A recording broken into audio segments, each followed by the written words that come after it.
Bueno, vamos a arrancar entonces, si les parece, con la invocación de Radha. Hay una beatitud y un poder más allá de nosotros mismos que viene en ayuda de aquellos que están preparados para recibirlo.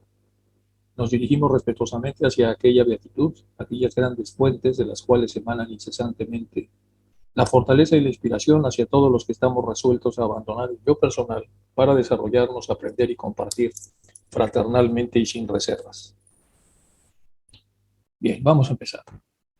Este es un pequeño repaso de lo que ya habíamos visto de la formación del átomo que nos dice en esta obra increíble de Annie Besant. Dice: la formación del átomo, ya lo habíamos visto, tiene 3 etapas.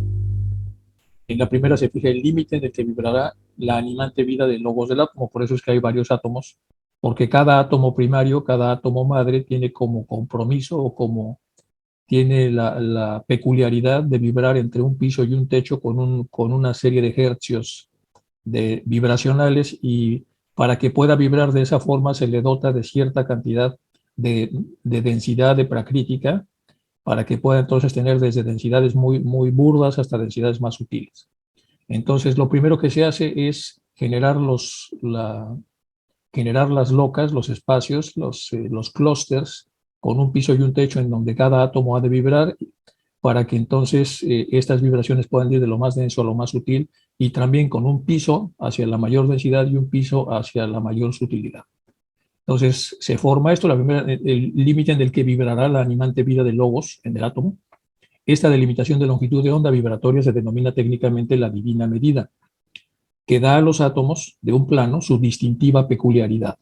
Y a partir de este punto, de este primer átomo, entonces se subdividen y empiezan a dividirse el resto de los átomos que van a estar vibrando en esa dimensión. En la segunda etapa, el logos, de conformidad con esta divina medida, una vez que se sabe cuál es la frecuencia con la que van a vibrar, se señala líneas que determinan su propia configuración, la forma. Y para esto se hacen los ejes fundamentales de desarrollo, que hasta donde se sabe son tridimensionales, pero algunos piensan que son pentadimensionales. Entonces, esto se puede entender a través de ejes fundamentales, muy parecido a cómo se rompen los diamantes y los cristales, así nos lo comenta la doctrina secreta. Entonces, los ejes fundamentales de todo desarrollo y la relación angular entre estos ejes, todo lo cual determina la forma del átomo, que es una forma compleja.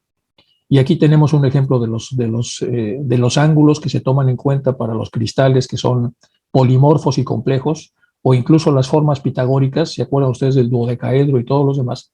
No pueden ser explicados solamente con 3 dimensiones, tiene que explicarse con más dimensiones, porque el grado de complejidad es mucha. Bueno, entonces, todo lo cual determina la forma del átomo. Vamos a pensar que sea pentadimensional o septadimensionalmente, y ya que tenemos más o menos una forma hasta donde es razonablemente entenderlo, y una forma de movimiento y una forma de vibración, entonces ya tenemos a la partícula mínima. Obviamente también tiene partículas subatómicas, pero la partícula mínima que ha de permanecer en cada clúster, es decir, en cada momento vibracional. Bueno, todo lo cual determina la forma del átomo en paridad con la del correspondiente átomo cósmico, cuya más cercana analogía son los ejes de los cristales en el plano físico. La tercera etapa se determina la forma de la superficie o pared del átomo, midiendo la vibración y la recíproca relación angular, es decir, las dos primeras cosas, de los ejes en desenvolvimiento. Así, cada átomo tenemos la medida de su animante viva, que tiene que ver con la vibración, los ejes de desenvolvimiento, que tienen que ver con los ángulos a través de los cuales se mueven, y finalmente la pared o superficie claustral, es decir, el espacio a través del cual entonces el átomo va a existir. El tercer logos crea 5 clases de dichos átomos, cuyas 5 distintas medidas entrañan 5 vibraciones diferentes. Entonces, el tercer logo va a crear 5 clases de dichos átomos, con 5 distintas medidas que entrañan 5 vibraciones diferentes. Y cada clase constituye la base material de un plano. No obstante su diversidad de objetos, cada plano tiene su fundamental tipo de átomo, al que en último término pueden reducirse todos los objetos que puedan penetrar en ese plano. Bueno, aquí tenemos un poco más de lo mismo. Tenemos entonces la inteligencia divina entre espíritu y materia, que ya lo habíamos visto. Entonces se hace primero la generación del espacio a ser ocupado por la masa, que es un espacio entonces virtual. Este espacio virtual, lo que se hace es una línea magnética para separar lo externo de lo interno, como pasa en una célula común y corriente. Y luego ya se habita con estos átomos, con lo cual tenemos materia y espíritu, es decir, Prakriti se mueve y ocupa el espacio dado por las coordenadas que han sido previamente fijadas magnéticamente, separando a lo externo del cosmos con K, a lo interno del sistema solar que está naciente o en proceso de formación. Una vez formado este límite, después de formado el límite, entonces se ocupa de materia, es decir, algunos átomos, ya lo habíamos visto, del cosmos con K entran a este sistema y ya no son idénticos, son sumamente análogos, pero no idénticos, porque van a tener una peculiaridad del propio sistema que les va a dar vida y los va a animar. Y aquí aparecen ya entonces las formas. Luego aparece una peculiaridad interesante, que es que las órbitas que vamos a encontrar en el átomo y también en los planetas no son totalmente circulares, son elípticas. Y esto entonces, para explicarlo, tiene una explicación matemática. Desde los pitagóricos ya lo habían resuelto un poco con algunas derivaciones de lo que se conoce como paralelogramos. Entonces, en estas subdivisiones lo que pasa es lo siguiente. Están unas cuerdas, una cuerda es una cuerda semi-metafísica, es decir, hay una ruta, y en esa ruta entonces se van combinando los números, por ejemplo, el espacio 1 con el espacio 1, el espacio 2 con el espacio 2, se van generando puntos, y de esa manera la cuerda va teniendo enfrente la ruta que debe seguir la órbita, con lo cual entonces el electrón, como ya sabemos, a veces aparece como cuerda y a veces aparece como masa, es decir, como una masa de electrón. Y de esa manera entonces da la vuelta de manera angular. Ya vimos en una forma séptuple, en donde solamente las 3 dimensiones pueden ser explicadas para poder entender cómo se mueve, pero bueno, al final de cuentas esto es un átomo. Y esta formación de espacios en donde las cuerdas van a moverse nunca dejan de estar conectadas con una cuerda mayor, que es la red de la vida, la trama de la vida. Fridtjof Capra ya había comentado un poco la trama de la vida en una de sus obras, The Web of Life, en donde habla de esta trama, porque él bebió mucho de conocimiento teosófico, y al mismo tiempo pues tuvo un libro que tuvo mucho éxito en su momento, que se llamó The Tao Physics, y luego tuvo otro todavía más profundo que se llamó The Turning Point, y luego finalmente ya se fue sobre la trama de la vida. En la actualidad da cursos en Austria. Fridtjof Capra es probablemente de las personas vivas más desarrolladas en este tipo de conocimiento que hay. Da cursos ahí en Viena, se le puede buscar a Fridtjof Capra para poder entrar un poco en la física esta compleja que él enseña. Bueno, más sobre lo que ya habíamos visto dentro de este repaso que estamos viendo con cierta rapidez, porque ya está visto. Así aparecen en todo el universo 3 logos, los 3 seres que crean, demostrado cada uno de ellos su actuación en el universo, un aspecto predominante, al que se subordinan los otros 2. Siempre provienen de lo uno, pero van a tener 3 peculiaridades, 3 rostros o 3 aspectos, aunque siempre presentes. Y aunque es una trinidad, en realidad es una trinidad en donde hay, en el espacio-tiempo determinado, hay un espacio de predominancia de alguno de los 3, luego sigue el que sigue y luego el que sigue, y así se van rotando respecto a la predominancia que tienen a lo largo del enorme rodillo de Cronos, es decir, del tiempo. Entonces, su actuación en un universo, hay un aspecto predominante al que se subordinan los otros 2, aunque siempre van a estar presentes. De aquí que al Dios manifestado se le considere como una trinidad. El enlace de estos 3 aspectos o fases de manifestación en sus externos puntos de contacto con el círculo forma el básico triángulo de contacto con la materia, el cual con los triángulos formados por las líneas trazadas por el punto constituye la famosa divina tetraquis, y otra vez estamos en el conocimiento pitagórico, llamada también a veces el cuaternario cósmico, o sea, los 3 divinos aspectos que en contacto con la materia se disponen a crear. Estos 3 aspectos en conjunto son la suprema alma del universo, que apenas está por nacer. Debajo de la forma columbramos primeramente los efectos de dichos aspectos, según responda a ellos la materia. Tales efectos no son debidos al logos de un sistema, sino que son las correspondencias de la materia universal con los aspectos del ser universal, materia con ser. Todo esto ya lo hemos visto, es un repaso. El aspecto de felicidad o voluntad infunde a la materia la cualidad de inercia. Tamas, la fuerza de resistencia, la estabilidad y la quietud. El aspecto de actividad infunde en la materia la responsabilidad de la acción, que es rajas, o movilidad. El aspecto sabiduría da a la materia el ritmo, sattva, el ritmo, la frecuencia, la vibración y la armonía, es decir, un ritmo armónico. Cuando el ritmo es disarmónico, entra en el otro proceso de la armonía, que sería la disarmonía. Entonces tenemos 4 espacios: armonía, disarmonía, lentitud y rapidez. Y en esos 4 espacios se desenvuelve el cosmos, entendiendo que al pasar de la disarmonía o caos a la armonía, en realidad nos quedan 3. Nos quedan 3 en el punto de manifestación. Bueno, el logos todavía no el primero, puesto que no hay un segundo, aparece como punto que irradia una esfera de materia trazada a su alrededor como un campo del futuro universo, fulgurando cual verdadera montaña de luz, según dice Manú, aunque la luz tan solo visible es en los planos espirituales, es decir, una voz invisible para el que no ha desarrollado los sentidos internos o espirituales. Eso ya lo hemos visto, se forma entonces este círculo y poco a poco entonces empieza a crecer y a desarrollarse el logos. Aquí vienen un poco las partes vivenciales, que todo el ocultismo está llena de ellas para entender cómo vivencial y existencialmente se expresarían cada uno de los elementos cuando se van creando a sí mismos.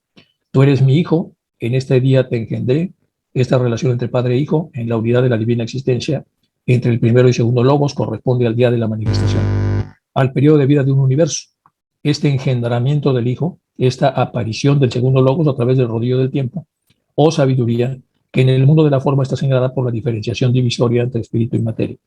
Es decir, el rodillo del tiempo entonces permite la involución y después va a permitir el propio rodillo, va a dar la oportunidad para la evolución y por lo tanto para el retorno a casa.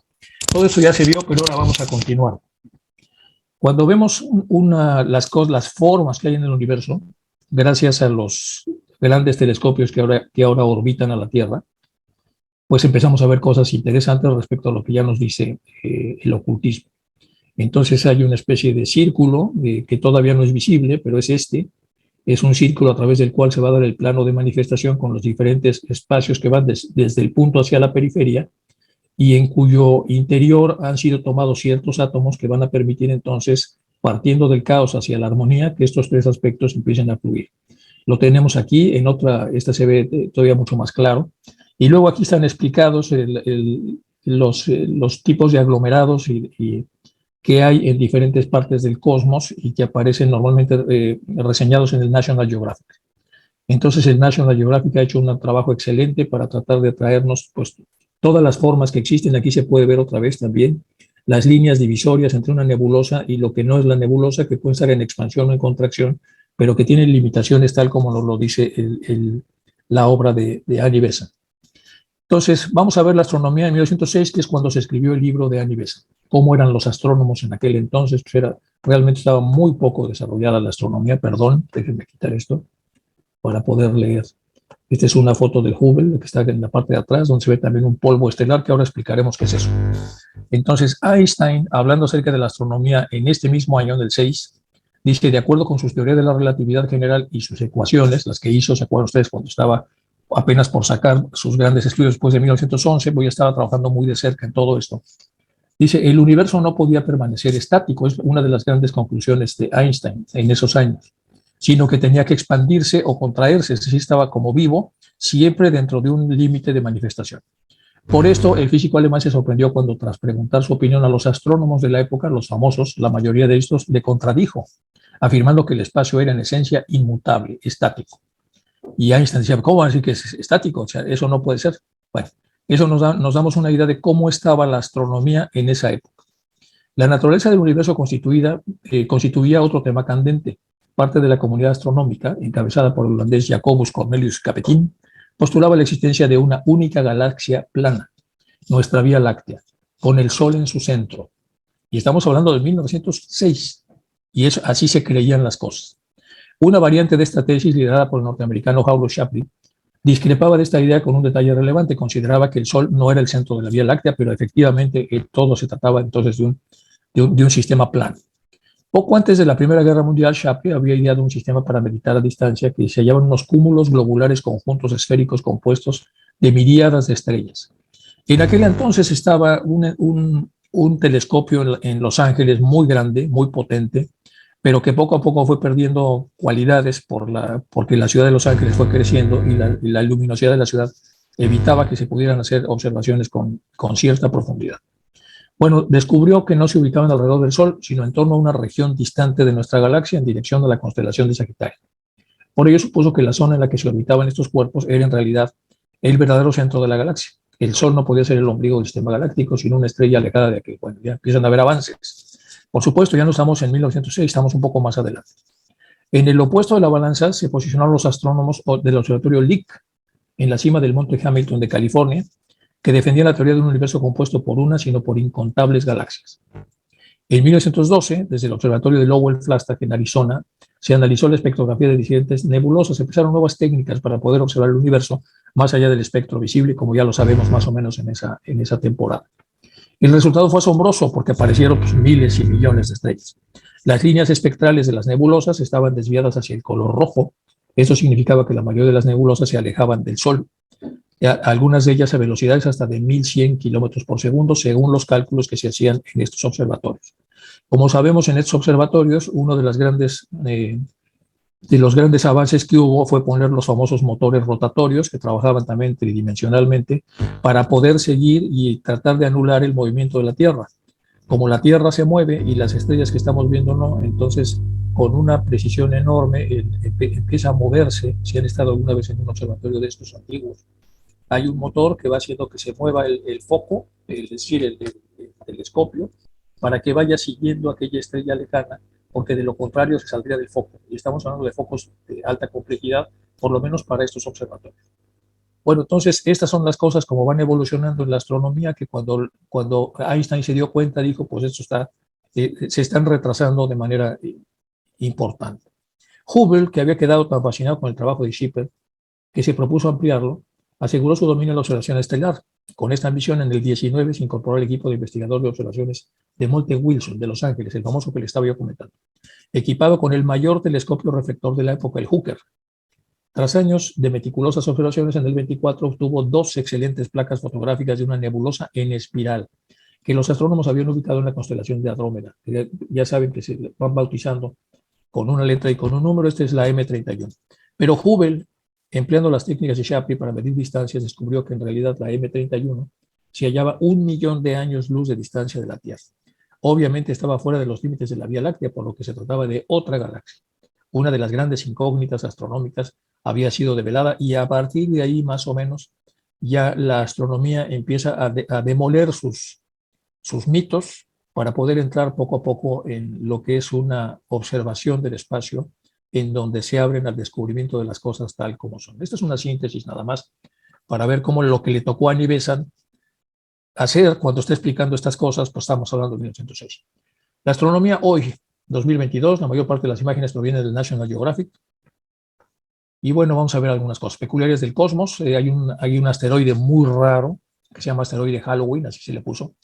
Y hay una recreación del Halloween a partir de las imágenes facilitadas por la NASA durante su aproximación en la Tierra en el 2015. Y miren, así tiene esta forma. Es una roca irregular que parece pues una calavera, ¿no? Entonces es una peculiaridad, no tiene ninguna cosa más allá de la propia peculiaridad y la forma que tiene la roca, pero de alguna manera el ver cómo los ojos físicos, cuando ven estas cosas, inmediatamente las asemejan o no las asemejan, como ya lo decía Parménides, ¿se acuerdan del famoso diálogo inmortal de semejanzas y desemejanzas, con los cuales los seres humanos vamos nominando a la unidad de vida en función de lo parecido o no parecido que tienen las cosas que vemos en relación a las que ya conocemos? Segundo punto, la teoría de la relatividad de Einstein permite conocer la masa de una estrella enana blanca. Se acuerdan ustedes que no se sabía si la luz tenía masa o no, pero en sus observaciones Einstein se dio cuenta que cuando la luz pasaba cerca de una masa, es decir, de un planeta grande o de una estrella, se curvaba, lo cual quería decir que la ley de gravitación afectaba y hacía curva todo esto. Bueno, y esta es el famoso experimento. Esta es una enana blanca, una white dwarf, y esta es la posición real de la estrella, y esta es la observación recta que debería tener, y aquí está con la curvatura. Bueno, Hubble, aunque esto había sido hipotetizado por Einstein, después fue confirmado. El Hubble ha observado fenómenos de deformación de la gravitacional causado por una estrella fuera del sistema solar, una enana blanca Stein, que es la 215-1b. Vamos más con lo que es ahora la astronomía moderna. Ojo, es una astronomía que no le tocó a Annie Besant. Annie Besant está escribiendo para un tiempo diferente. Una estrella convertida en piedra, que es el satélite Gaia. Gaia es un satélite de la estación de la Comunidad Europea. Gaia, como saben ustedes, es la madre tierra, es de la Agencia Espacial Europea.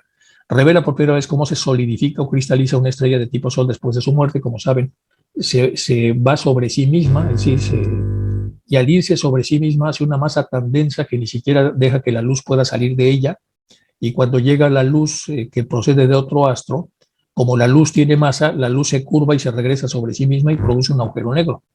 Y esto es un efecto gravitacional. Bueno, pues el núcleo cristalizado de una enana blanca, que es la misma que habíamos visto hace un momento, esta ilustración muestra una enana blanca en el remanente muerto de una estrella como nuestro Sol, es decir, a dónde llegará nuestro Sol una vez que termine su periodo de vida, tal como lo conocemos en este plano. Con un núcleo cristalizado y sólido, las enanas blancas son los restos de estrellas medianas similares a nuestro Sol. Una vez que estas estrellas han quemado todo su combustible nuclear en su núcleo, arrojan sus capas externas dejando atrás un núcleo caliente que comienza a enfriarse. Los datos capturados por la nave espacial de cartografía de galaxias de la Comunidad Europea, Gaia, revelaron por primera vez cómo las enanas blancas se convierten en esferas sólidas, a medida que la materia originalmente caliente dentro de su núcleo comienza a cristalizarse volviéndose sólida. Un sol produce luz por reacciones que van de dos átomos esenciales, que son el helio y el hidrógeno. Y entonces algunos soles se convierten de helio a hidrógeno y esta conversión nuclear permanente que dura millones de años permite que salga la energía y la luz hacia cada uno de los sistemas solares donde hay alguna estrella, independientemente del tipo de estrella de que se trate. Y las estrellas entonces van de helio a hidrógeno, de hidrógeno a helio, hasta que se seca esto, y aquí estamos viendo entonces la muerte de una estrella y lo que pasa aparentemente, de acuerdo a cómo ahora los astrónomos, los astrofísicos, con toda la tecnología que tienen, pueden entonces hacer hipótesis de esta naturaleza. Gaia es este es el famoso satélite. Gaia es el nombre de una sonda espacial propuesta por la Agencia Espacial Europea, que fue lanzada en 2013 desde el Puerto Espacial Europeo de la Guyana Francesa. Gaia es una misión espacial de astrometría y sucesor de la misión HIPACOS, también de la propia Agencia Espacial Europea. Como saben, le ha costado mucho a la Comunidad Europea pues, lanzar sus sondas. Al principio no fueron exitosas muchas de las que intentó, pero posteriormente empezó a hacer cosas muy interesantes. Tiene varias sondas enviadas a diferentes confines del sistema solar, recibiendo información que muchas veces comparte con la NASA, etcétera, etcétera. Bueno, esa es la forma del satélite. Vamos a ver, esta es una cartografía del propio universo, muy simplificada, por supuesto. Entonces aquí están las enanas cafés, aquí están las enanas rojas, y aquí están ya las estrellas amarillas, las estrellas gigantes, las supergigantes, o sea, muy grandes, las supernovas, que son enormes, enormes, enormes, y luego cuando mueren, vimos que se comprimen sobre sí mismas y hacen un agujero negro, o una estrella de neutrones. Bueno, esto es más o menos todo lo que puede pasar, obviamente muy simplificado. Es un cuadro hecho también por los astrofísicos de los años 90. El Sol todavía tiene por delante unos 5.000 millones de años antes de que se convierta en una enana blanca, y los astrónomos estiman que tomará otros 5.000 millones de años para que finalmente se enfríe y se convierta en una esfera de cristal, lo que ya habíamos visto. Entonces no hay que preocuparse, bueno, es lo que decían de un poco de broma, obviamente por la cantidad de gentes, la cantidad de años que vivimos los seres humanos, independientemente de las razas en las que nos encontremos. La formación de una perla espacial, así se titula esto también de National Geographic. Dice, las enanas blancas son los restos de estrellas medianas similares a nuestro Sol. Una vez que estas estrellas han quemado todo su combustible nuclear, su núcleo arroja sus capas externas, dejando atrás el núcleo caliente que comienza a enfriar, es decir, helio, hidrógeno, ya lo habíamos visto. Estos restos ultradensos aún emiten radiación térmica cuando se enfrían y son visibles para los astrónomos como objetos distantes débiles. Por supuesto, esta luz no es nada más la luz como la conocemos. La luz lleva obviamente implícita otro tipo de energías que son metafísicas, que son energías que pertenecen a otros planos, que son los responsables de llegar a la atmósfera, de calentar el planeta, etc. La distancia es enorme, como sabemos, 148 millones de kilómetros del Sol para la Tierra, en promedio 150. Por lo tanto, tarda hasta 8 minutos en llegar la luz del Sol hasta nuestro planeta, en promedio, a veces más, a veces menos. Pero en realidad la pura penetración del Sol no es suficiente como para entender todos los efectos que el Sol y las manchas solares producen sobre nuestro planeta. Es bastante más complejo y complicado. Pero si entendemos que Annie Besant está apenas explicando estas cosas hace más de 100 años, pues tiene que ajustarlas obviamente al nivel que tenía la ciencia en el momento y un poco más. Y ese poco más es donde estamos nosotros. Es decir, llega hasta donde estamos nosotros y luego pues ya no llega más, no porque no lo supiera, sino porque ya era como demasiado. Era demasiada información para cuando apenas estábamos en un año en el que muy poco de todo esto se sabía. Bueno, estos restos ultradensos aún emiten radiación térmica cuando se enfrían y son visibles para los astrónomos como objetos bastante débiles. Se estima que hasta el 97% de las estrellas en la Vía Láctea eventualmente se convertirán en enanas blancas. Siguen vivas, siguen produciendo cierta radiación, pero obviamente ya están por convertirse en lo que es el cadáver de lo que fue alguna vez la estrella. En esta fotografía podemos observar el remanente de la supernova Simesis 147, también conocida como Sharpless, en ocasiones como nebulosa del espagueti, así le dice porque parece un espagueti. Otra vez veamos cómo bautizamos las cosas según el que las esté mirando. Esta se encuentra localizada entre las constelaciones de Toro y Auriga. La imagen fue obtenida por un fotomatón cósmico, es decir, un astrógrafo, un telescopio usado para realizar fotografías astronómicas. Del Instituto de Astrofísica de Canarias, instalado en el observatorio de Teide en Tenerife. Teide, saben que hay una montaña ahí, en el marco del proyecto Niepce. ¿Por qué Teide y por qué las montañas? Porque muchos de los telescopios más potentes que hay en la Tierra están en sitios muy altos. Y para estar altos, pues necesita haber montañas. Entonces, hay, por supuesto que hay telescopios en Chile, hay telescopios en México, el gran telescopio milimétrico, es el famoso telescopio de Canarias, que también es un telescopio que ha tenido también grandes hallazgos en el universo. Y entonces se toman de pronto fotos como muy interesantes, que son estas que estamos viendo acá, a través de los telescopios electrónicos. Ajustes y correcciones. Como todo científico, pues le gusta que lo que descubre se convierta en ley, pero luego resulta que pues la ley no es tal. Bueno, se descubrió un púlsar lento. ¿Qué es un púlsar? Vamos a ver abajo primero. Un púlsar es una estrella de neutrones que gira muy rápido, o sea, andan girando como si fuera un vórtice, y que está altamente magnetizado, produce un magnetismo enorme. La emisión que detectamos en la Tierra de los púlsares es periódica, con intervalos de emisión cortos y regulares, y entonces se generalizó. Los púlsars entonces son como vórtices que van a gran velocidad. Pero luego descubrieron uno que va lento. Entonces se descubre un púlsar lento y ¿y ahora qué hacemos? Entonces, pues no era una ley. Se trata de una estrella de neutrones atrapada en los restos de una supernova. Supernova ya vimos que es una estrella enorme, situada en 9.000 años de luz de la Tierra, o sea, bastante lejos, y el estudio le ha identificado un potente campo magnético a su alrededor, lo que ha permitido clasificarlo como un magneto. Sin embargo, la peculiaridad es que este púlsar pues no va rápido, por lo tanto, entonces hay que redefinir los púlsars y quitar lo que suponíamos que no habíamos visto lo suficiente, y ahora que lo vemos, pues resulta que las cosas no son como imaginábamos. Bueno, el espacio no está vacío, aunque podamos quitar todas las partículas que hay en él. Recordemos que la luz tiene propiedades ondulatorias, ya lo habíamos visto en las descripciones que tiene Einstein, que ya habíamos visto en otras presentaciones de esta misma clase. Puede ser tratada como una onda que oscila aleatoriamente en diferentes planos perpendiculares a su dirección de propagación. Cuando oscila en una determinada dirección, se dice que está polarizada, que es una polarización de luz, donde existe un campo magnético, se polariza en lo que se conoce como efecto de rotación de Faraday. Pero sucede que la luz también se polariza cuando viaja al espacio supuestamente vacío. Aquí es donde surge la idea de que entonces el espacio, si está polarizado, pues no está tan vacío, porque si estuviera vacío no podría polarizarse. En el vacío del espacio pueden aparecer pares de partículas que se llaman antipartículas. Se las conoce como partículas virtuales, aunque por unos instantes son reales antes de aniquilarse y volver a la nada de donde aparecieron. O sea, surgen y se van, surgen y se van. Esto sugiere la existencia de cierta energía inherente al vacío, en donde pueden aparecer estas partículas, ya que su masa, como toda masa, es una forma en donde se manifiesta la energía. Esto es de un investigador que se llama Pablo de la Paulera, eso es un argentino. Yo trato de poner a los latinoamericanos que están trabajando en este tipo de programas en diferentes partes del mundo para poder entender un poco, para poder integrarlos a lo que es la clase. La polarización de la luz. Esta ilustración muestra cómo la luz proveniente de la superficie de una estrella de neutrones, muy magnética, a la izquierda, se convierte en polarizada linealmente a medida que viaja por el vacío del espacio cercano a la estrella, en su camino hacia el observador situado en la Tierra. Se va polarizando hasta llegar acá. La polarización de la luz observada en el campo magnético extremadamente fuerte sugiere que el espacio vacío alrededor de la estrella de neutrones está sujeto a un efecto cuántico conocido como birrefrigerancia de vacío, una predicción de la electrodinámica cuántica, así se llama, birrefrigerancia. Este efecto fue predicho en la década de los 30, pero no se había observado antes. Ahora sí, con la tecnología que existe. Las direcciones magnéticas y las del campo eléctrico se muestran con las líneas rojas y azules. Aquí están las rojas y las azules. Aquí están cómo está esto polarizado. Las simulaciones realizadas por Roberto Taberna y Denis González muestran cómo estas líneas a lo largo de una dirección preferida entonces hacen que pueda detectarse el movimiento de la luz a través del espacio.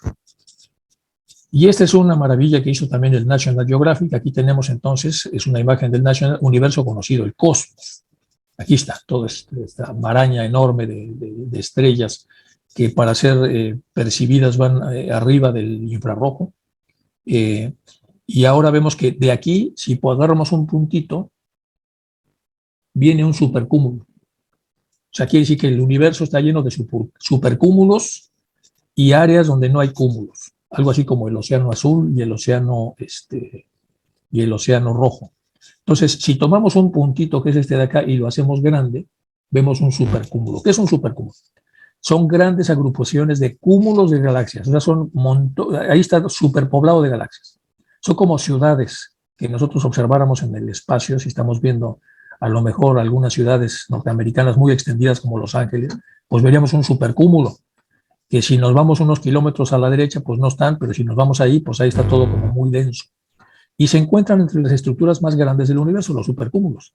La existencia de supercúmulos indica que las galaxias en nuestro universo no están uniformemente distribuidas. La mayoría de ellas se agrupan en grupos y cúmulos, y cada grupo puede contener hasta 50 galaxias y cada cúmulo varias miles. Entonces, los grupos son hasta 50 galaxias y los cúmulos varios miles de galaxias. Dichos grupos y cúmulos, al igual que otras galaxias aisladas a su vez, forman estructuras más grandes llamadas supercúmulos. O sea, entonces tenemos lo que serían grupos, que sería a lo mejor un pueblito con unas 300 casas. Luego tenemos de los cúmulos, que son 50 galaxias. Luego los cúmulos, que son miles de galaxias, ya es una ciudad de a lo mejor de 40, 50 mil habitantes. Y luego tenemos los supercúmulos, ya son una ciudad de varios millones de habitantes. Bueno, entonces, de aquí arrancamos un supercúmulo. Vean ustedes el puntito que representa dentro de la inmensidad del universo y la enorme cantidad que tiene. Es un supercúmulo de... Si tomamos un puntito de aquí y lo hacemos grande acá, tenemos la Vía Láctea. Es una de tantas galaxias dentro de este supercúmulo. Estamos hablando de miles y miles y miles de galaxias apelotonadas. Y esta es la Vía Láctea. Y si tomamos un puntito aquí en uno de los círculos intermedios de la Vía Láctea, que se acuerdan ustedes que va girando, igual que todo el universo, entonces va girando, agarramos este puntito intermedio de uno de los cinturones medios, nos vamos para acá y ahí tenemos el sistema solar. Entonces el sistema solar, pues como es arriba es abajo, pero pues estamos que muy abajo, porque este puntito de aquí se convierte en otro puntito del supercúmulo que a su vez viene en un puntito de acá. O sea, imagínense lo que somos.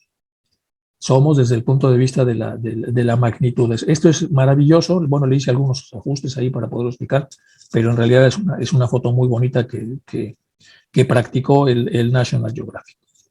Y continuamos ahora con el estudio de conciencia de Annie Besant, ya que pudimos explicar lo que habíamos hecho de la creación del átomo, de la creación del sistema solar, del logo solar, etcétera. Pues lo traté de combinar con estas imágenes. Y ahora continuamos con el estudio de la conciencia de Annie Besant.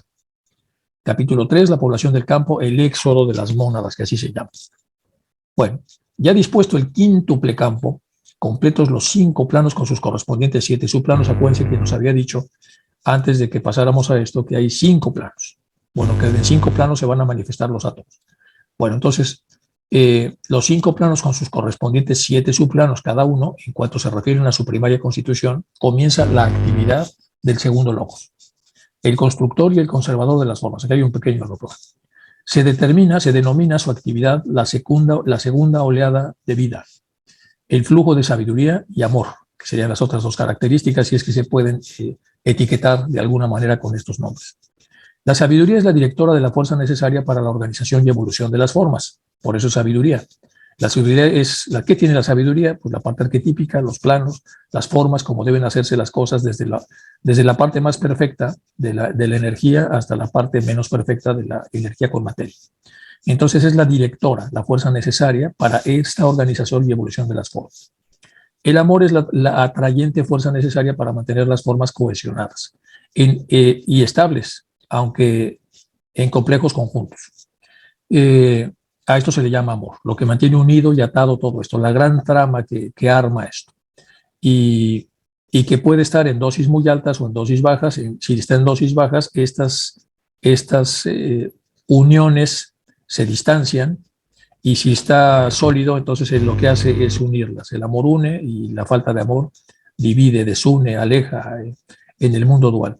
Al fluir esta caudalosa corriente de vida de logos por el quíntuple campo de manifestación, se ponen en actividad las mónadas, las unidades de conciencia que se conocen que estaban allí en el Anupadaka y que finalmente salen a los planos de manifestación que conocemos. Las unidades de conciencia dispuestas a comenzar su evolución y a revestirse de materia. Bueno, es una síntesis también de lo que ya habíamos visto antes.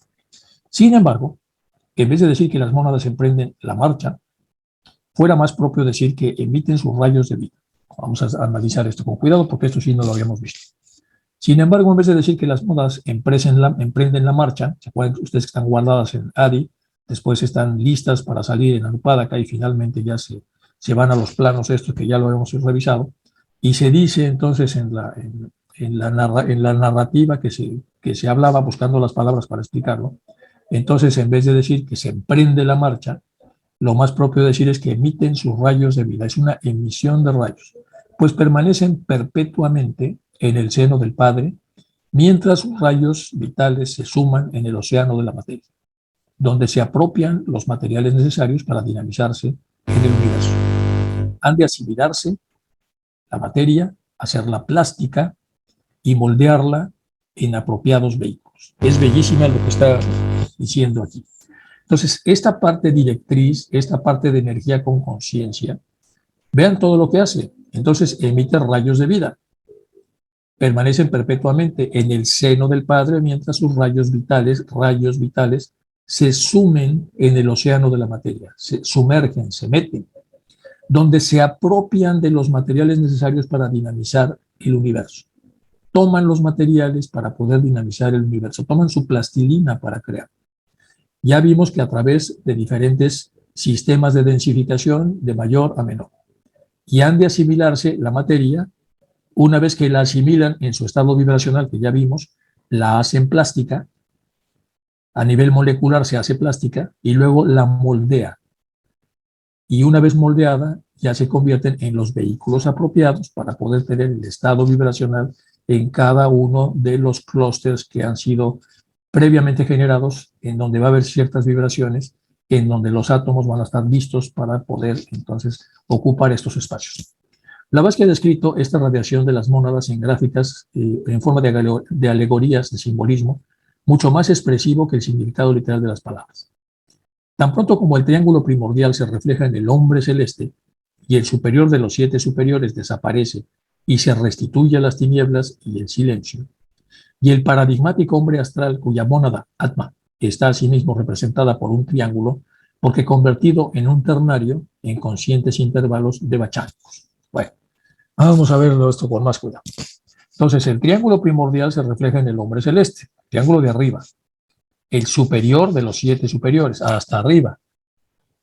De luego desaparece y se restituye a las tinieblas y el silencio.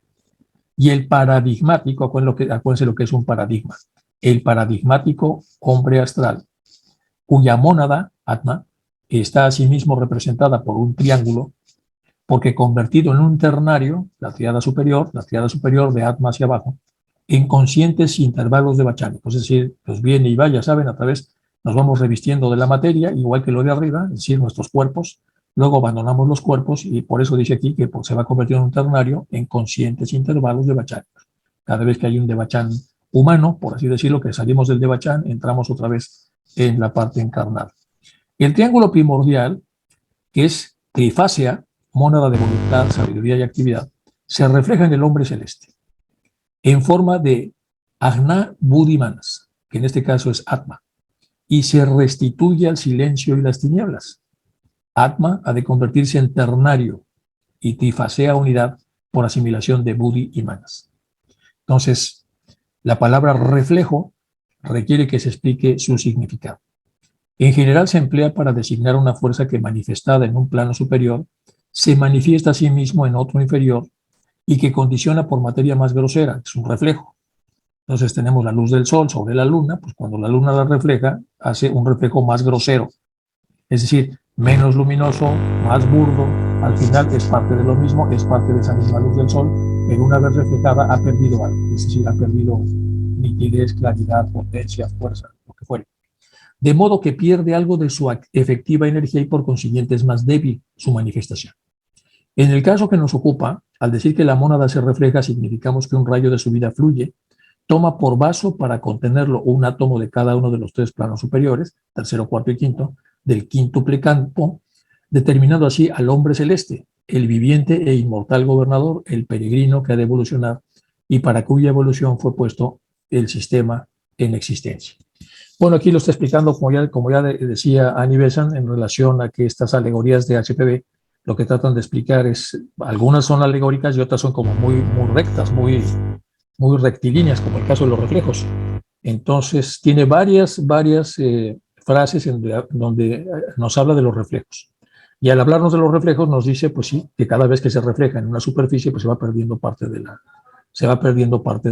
la esencia, de la luz original que está viva en sus porciones más naturales y que conforme se va reflejando va perdiendo fuerza.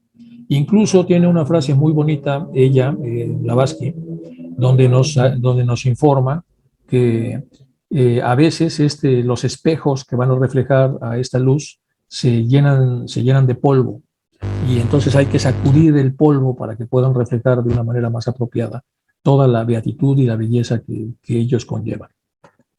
Bueno, Atma Budhi Manas, ya estamos ahora sí en la triada superior, hablando ya de la parte humana, es el hombre celeste, el hombre espiritual, tiene esa naturaleza trina.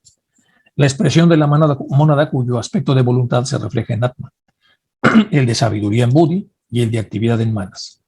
Así podemos considerar que el Atma humano como aspecto de voluntad de la mónada que anima al átomo Akasi, el Budhi humano como el aspecto de sabiduría que anima a un átomo aéreo, es decir, y el Manas humano como un aspecto de actividad que anima a un átomo ígneo. De tal suerte que Atma, Budhi, Manas, la triada espiritual, hombre celeste, tenemos los tres aspectos o energías de la mónada, que incorporada en la materia atómica constituye el espíritu del hombre, el Jivatma, o ser vida, o sea, el yo separado de esta totalidad. Si repasamos entonces las cualidades, entonces tenemos el átomo acásico, después en la sabiduría tenemos el átomo aéreo, y si vamos más abajo, el átomo ígneo, el del fuego, el del movimiento, el de la actividad. Y con eso tenemos entonces lo que sería el hombre celeste, el hombre que reencarna, al que se le reviste de un cuerpo físico, dado por las circunstancias del karma y otras más, que tiene que ver con las gunas y todo lo que ya sabemos y hemos aprendido en las clases de Isaac, y entonces continuamente está reencarnando en su proceso a través del cual trata de evolucionar a través de las miles de encarnaciones que todos tenemos. Bueno, el espíritu germinal, en su tercer aspecto, el ego infantil de naturaleza idéntica a la mónada, o mejor dicho, es la misma mónada, aunque con menor energía y actividad por los velos de materia que la envuelven. O sea, es la misma mónada, pero ya reflejada. Es producto de un reflejo. Ya no es la mónada, sino el reflejo de esta mónada. Ya no es la luz absoluta, sino la luz que ha sido capaz de ser reflejada y por lo tanto integrada por el siguiente vehículo. Esta disminución de su poder no quebranta la identidad de su naturaleza. Tiene menos esplendor, menos fulgor, pero es lo mismo. Hemos de recordar que la conciencia humana es una unidad, si bien varía en sus manifestaciones, resultantes del mayor a menor predominio de uno u otro de sus aspectos de la relativa densidad de la materia en la que pueda actuar dicho aspecto. Entonces, esta materia reflejada en función del espejo que elige a través del pensamiento, lo vamos a ver más adelante, obviamente perderá mucha de la luz, mucha de la brillantez que ella contiene. De este modo, condicionadas, variarán sus manifestaciones. Pero la mónada en sí misma, siempre una. Por lo tanto, la porción de conciencia de la mónada capaz de manifestarse en un quíntuplo de universo penetra desde un principio en la materia superior de este universo, incorporándose en un átomo de cada uno de los tres planos superiores. La mónada comienza su obra al irradiar y al apropiarse de dichos átomos para usarlos. En su peculiar y sutil naturaleza, no puede descender del plano anupádaka. Ojo, en su peculiar y sutil naturaleza, no puede descender del plano anupádaka. Y así decimos que permanece inmanifestada y en silencio y tinieblas, pero vive y actúa en los tres átomos apropiados que forman la vestidura de su vida en los planos inmediatos al suyo propio. ¿Cuáles son los planos inmediatos al suyo propio? El de Atma, Budhi, Manas. Vamos a ver esto con mayor detalle, entonces, para que pueda entenderse bien. Entonces, el espíritu germinal, en su tercer aspecto, se le llama ego infantil porque es reflejado. desde naturaleza idéntica a la mónada, o mejor dicho, es la misma mónada, aunque con menor energía y actividad por los velos de materia que la envuelven. ¿Cómo poder explicar esto en la época en la que Annie Besant está hablando? Sabemos que la fotografía apenas está en evolución. eh, Se descubren entonces lo que es la fotosensibilidad, de lo que se hace con el nitrato de plata, que una vez que es estimulado por los fotones, entonces se quema una vez que es revelado, etcétera. Todo lo que pasa en la fotografía desde casi de los 1890, 1870 en adelante. Y entonces hoy se podrían hacer ejemplos que tuvieran mucho más potencia para poder explicar esto. Y la potencia pues es muy sencilla. Tenemos una cámara que está tratando de retratar un atardecer, pero le ponemos un filtro. Pero este filtro en realidad es un filtro que disminuye la cantidad de fotones que pueden entrar para impresionar, que ahora ya no son, por supuesto, las placas de nitrato de plata, si ahora ya se usa una fotosensibilidad que es más electrónica. Pero de alguna manera, entonces, cuando nosotros estropeamos la entrada de luz, pues la cantidad de luz que entra se ve en ese reflejo, se ve disminuida. Lo mismo pasa con la famosa catarata, la catarata de los ojos de las personas mayores, que poco a poco se va opacando, se va opacificando, y entonces evita que parte de la luz penetre y que pueda llegar a impresionar a la retina. Entonces, lo mismo, estamos hablando de un reflejo en donde a través del cristal o a través del cristal en el que debe entrar la luz absoluta, pues esto se ha disminuido. Si usamos la alegoría de Platón de la caverna, pues es exactamente lo mismo. Entonces, el grado máximo de opacidad, pues están los tipos encadenados. Un grado también bastante bajo o bastante alto de opacidad es cuando aquel se desencadena y observa pues, que estas formas en realidad no son las sombras, sino son formas físicas que son impactadas por algo. Entonces sigue avanzando y de pronto descubre que es ese algo. Pues es una hoguera, una fuente de luz, la parte ígnea. Y ya, luz, formas, sombras, ya lleva un tercer nivel. Y luego ve por ahí un agujero con una luz enseguecedora y se dirige hacia allá. ¿Y qué es eso? Entonces sigue siendo luz, pero una luz de mucho mayor intensidad que la luz de la fogata.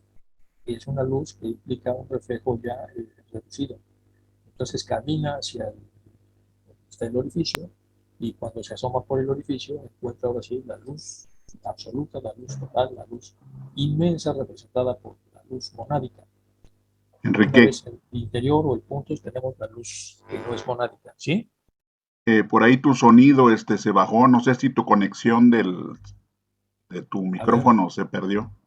se perdió, ahí sigue, ¿se escucha? Sí, ahora se escucha mejor. Ok, sí, yo creo que lo estaba yo aplastando con el brazo. Bueno, es un reflejo también para que vean ustedes que también en la parte vocal, cuando van habiendo más velos, pues se va disminuyendo la intensidad de lo que tratamos que decir, que de eso se trata de lo que está aquí explicando, que cada vez que se refleja, pues se disminuye. Y para rematar, tenemos entonces diferentes grados de densidad de los diferentes esclusas de los átomos que elegimos a través del pensamiento. Pues imagínense, de repente con algunos pensamientos estamos abajo, pero hasta abajo.